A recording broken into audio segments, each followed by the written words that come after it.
Assalamualaikum warahmatullahi wabarakatuh. Selamat pagi, siang, sore, malam anak-anakku semua. Semoga kita diberikan kesehatan pada kesempatan yang baik ini. Saya ingatkan kembali untuk kita jangan lupa ingat 5M, memakai masker, menjaga jarak, mencuci tangan dengan sabun secara berkala, dan menghindari kerumunan serta membatasi mobilitas kalau tidak terlalu penting ya. Dalam video ini kita akan membuat dulu menu utama kemarin ya. Menu utamanya menu aplikasi penjualan susu kotak. Nanti ada yang pertama tampil data, 2 input data, 3 cari data. Kemudian nanti ada pilih menu 1 sampai 3. Di sini saya menggunakan Visual Studio Code sebagai IDE. Kita editing, ngoding, bahasa pemrograman Java menggunakan Visual Studio Code. Kalau kalian pengennya pakai Notepad++ atau Notepad biasa dengan cara nanti Java C ya di running langsung juga boleh. Akan tetapi dalam project aplikasi kali ini kita akan membuat sebuah file berupa database tapi bukan SQL, melainkan IO stream file. Sebelum kita mulai, mari kita berdoa terlebih dahulu. Berdoa, mulai. Start up. Standing by. Berdoa tidak pernah selesai. Oke deh. Visual Studio Code-nya sudah ada. Saya tidak akan mengajarkan kalian bagaimana cara install Visual Studio Code ya. Silahkan cari referensi sendiri. Kita akan langsung mulai. Saya akan membuat Java project. Nama Java project-nya saya akan simpan di folder D supaya lebih mudah. Folder D, kemudian saya pilih folder RPL di sini. Saya akan kasih nama project ini adalah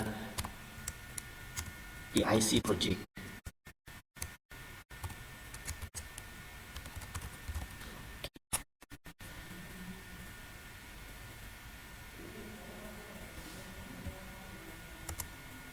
Baik, sepertinya kita sudah memiliki satu file. Nama filenya app.java secara otomatis di sini. Kita akan langsung bikin menu aplikasi penjualan susu kotaknya. Jangan lupa kita akan setting seperti ini. Up. Sip. Sip. Sip. Menu aplikasi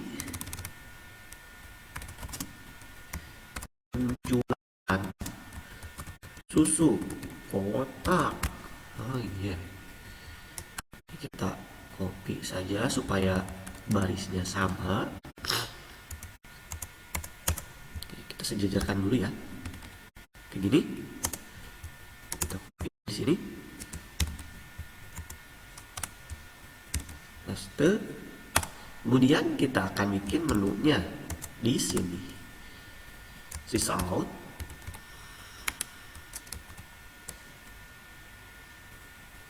Satu, tampil data. 2,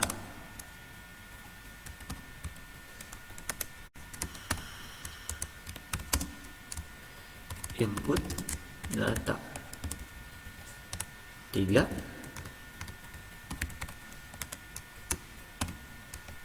cari data. Nomornya ketinggalan. Begitu. Kemudian kita tarik seperti ini ke tengah aja, pakai spasi ya. Oke, usahakan bikinnya di laptop atau komputer ya. Yang nggak punya silahkan diusahakan dulu. Bisa pinjam ke temennya, ke kakak kelasnya, ke adik kelasnya juga boleh, ataupun kalian bisa ke sekolah ngodingnya. Karena nanti kita akan menggunakan file input output stream. Setelah ini kita akan kasih pilih menu dari user. Pilih menu 1 sampai 3. begitu. Kemudian kita tarik sedikit ke tengah.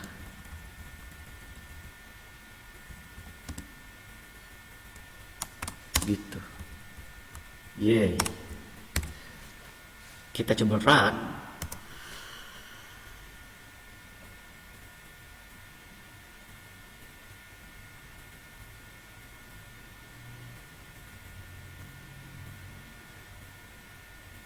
Iya, sudah muncul ya menu aplikasi penjualan susu kotak. Nanti di sebelah pilih menu 1 sampai 3, dia si user akan menginputkan 1 sampai 3. Di luar itu tidak boleh atau tidak bisa diinputkan. Oke, kita akan coba menggunakan pemilihan. Struktur pemilihan. Bisa menggunakan apa saja? Bisa menggunakan if then else, atau kalian menggunakan switch case. Switch case. Sekarang kita akan coba dulu menggunakan switch case. Kalau misalkan kalian biasa dengan if then else, silahkan bangga ya. Ini ke kanan dulu. Oke, pertama kita harus memperhatikan variabelnya. Jangan sampai nanti variabelnya tidak dideklarasikan.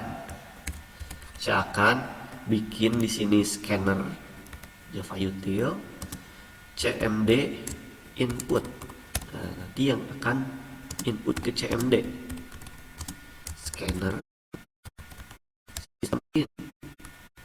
sistem hurufnya besar ya, huruf S-nya ya. Besar kecilnya huruf dalam Java harus diperhatikan. Setelah ini baru kita di sini akan membuat ini. Nah, ini dia. Kita harus menampung si inputan satu lagi. Bentuknya adalah string. Huruf string, S-nya besar ya. Pilihan user. User itu pengguna.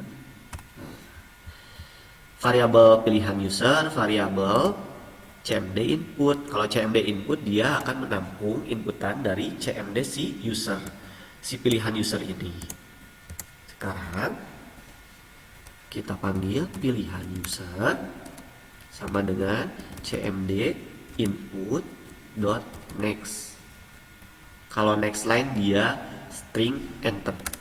Kita pakai yang next saja. Seperti ini ya. Nah, sekarang kita bisa menginput. Coba kita run. Ya, coba lihat. Dia inputnya di sini karena di sini println. Nah, kalau print tidak akan di sini. Pasti di pinggir titik 2 dari pilihan menu 1 sampai 3. Kita ulang. Kita stop dulu.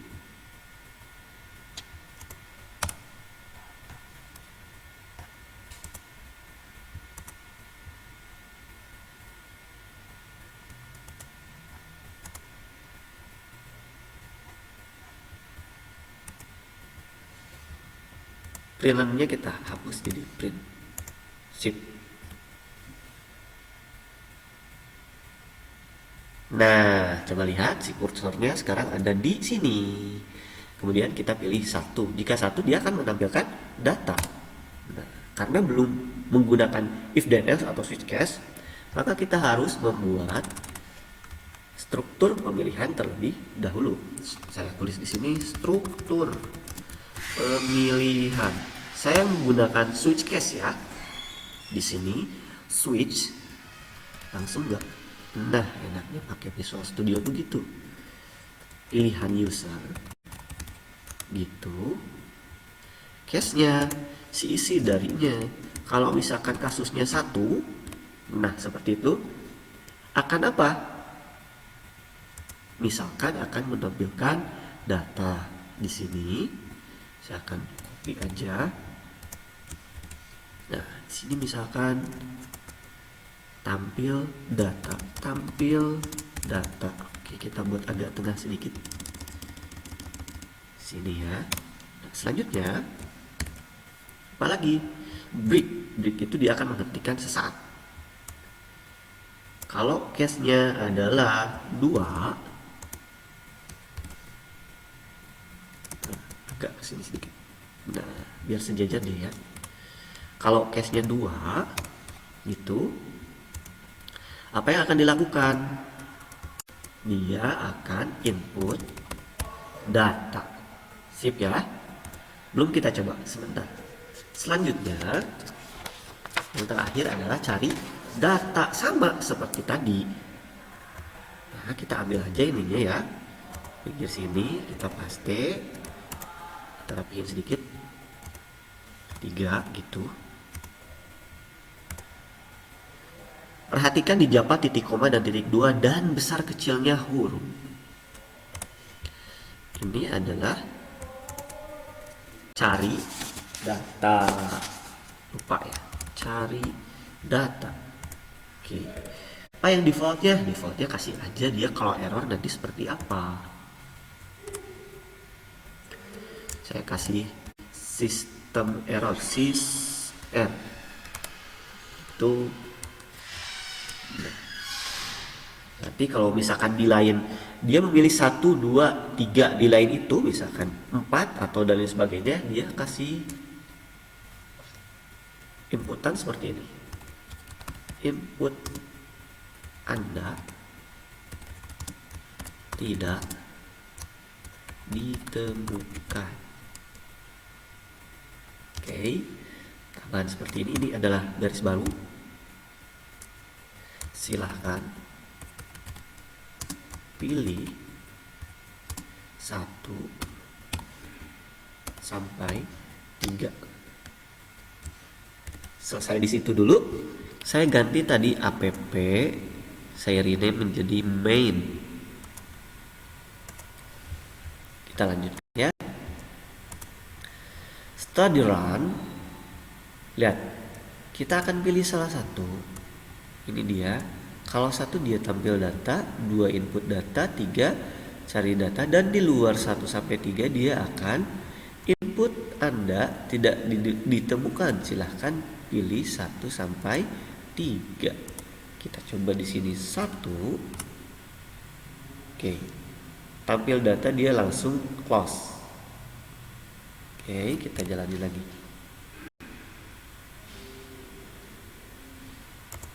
Kita pilih 2 input data, betul ya. Kita run lagi.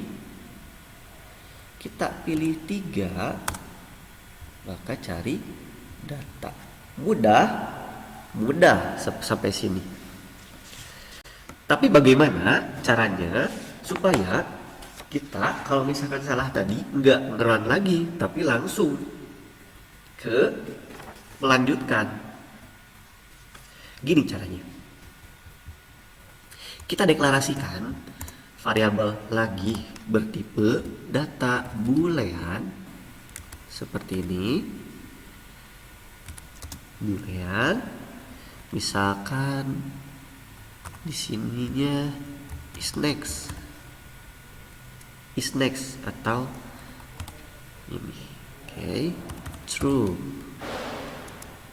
Kita masukkan secara defaultnya is next itu adalah true. Ini campur-campur ya, atau kita ganti aja deh is lanjut ya, jadi lanjutin. Kemudian di bagian sebelum menu di sini ya, kita tulis seperti ini, pengulangan dengan menggunakan while. Ini saya komentar dulu, di sini saya kecilin dulu supaya nggak ketuker. Oke. Komentar get yes or no itu harus di dalam main juga. Kita tulis di sini private static boolean, nama metodenya get yes or no. Kita bikin metode ya. Tipenya nanti di dalam kurung dia akan mengambil string message. Message ini pesan, nanti pesannya dia akan diambil kayak gini. Kita juga tulis scanner cmd input sama dengan new scanner dalam kurung system.in titik koma sysout.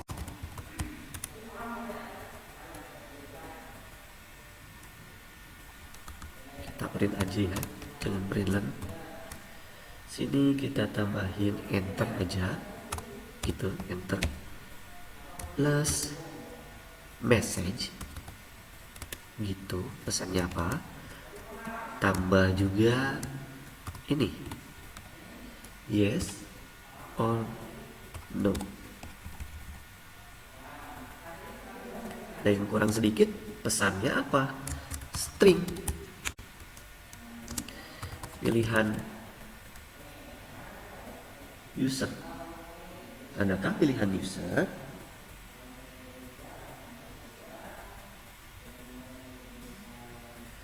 Bisa pilihan user gitu aja langsung bikin ya.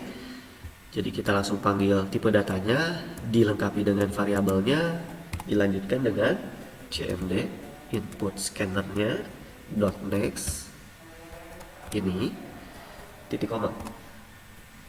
Selesai? Belum. Kita gunakan looping pengulangan, struktur pengulangan menggunakan while kayak gini. Kondisinya gini, tanda seru itu apa? Kalau tanda seru itu tidak sama dengan pilihan user, equals ignore case y, bisa y besar bisa y kecil maksudnya ya. Di sini pakai dan tidak sama dengan pilihan user. Dot equals ignore case lagi. Nah, bisa saja kan mengetik selain y atau no ya, y atau n, bisa saja kan, ada kemungkinan kan. Nah, apa yang akan dilakukan? Dia akan melakukan ini, sysr system error, harap masukkan y atau n. Apalagi kita tulis di sini sysout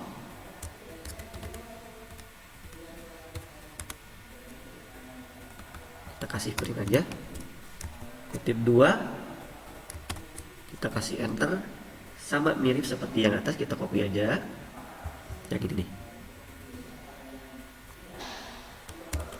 Oke, sini kita copy paste ya, sip. Kemudian dia akan melakukan return pilihan, return atau pengembalian dari isian pilihan user. Dot equals ignore case y. Selesai cara membuat metode get yes or no. Sekarang kita panggil. Jangan lupa titik koma sini ya. Sip. Sekarang kita akan memanggilnya di fungsi main.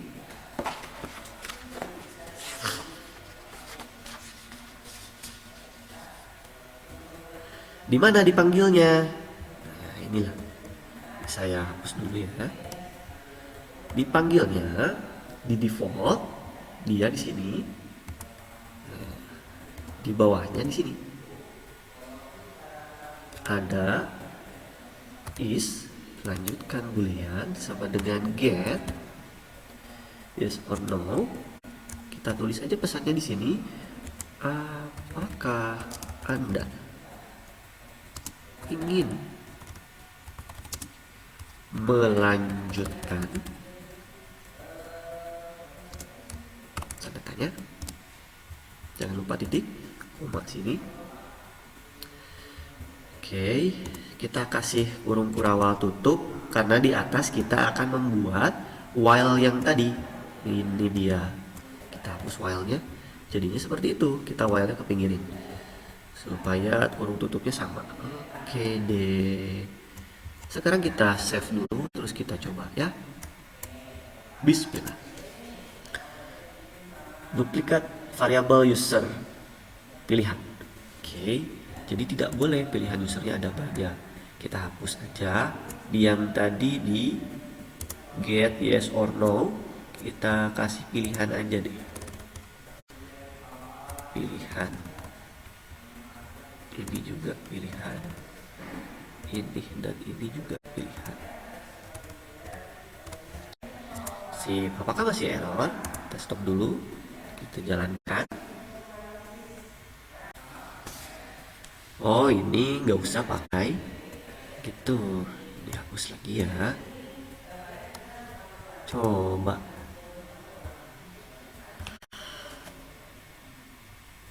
sip, ada di bawah ya. Oke, di sini kita pilih satu, enter. Nah, apakah Anda ingin melanjutkan? Ya, nah, dia akan balik lagi ke situ, ke pilihan yang depan, ke menu depan. 2. Ingin melanjutkan? Iya. Dia akan ke depan lagi. 3. Iya. Kalau misalkan masukin misalkan 5, harap masukkan Y atau N. Kalau 0, dia langsung 8. Sip ya, keren banget. Kita tambahin di sini sedikit spasi. Atau tambahin titik 2. Oke guys. Dari buat menu, kemudian kita bikin tadi pilihan dengan if atau switch case, kemudian kita bikin method get yes or no, dan juga kita menggunakan pengulangan while, struktur pengulangan while. Segitu dulu biar nggak pusing. Terima kasih. Assalamualaikum warahmatullahi wabarakatuh.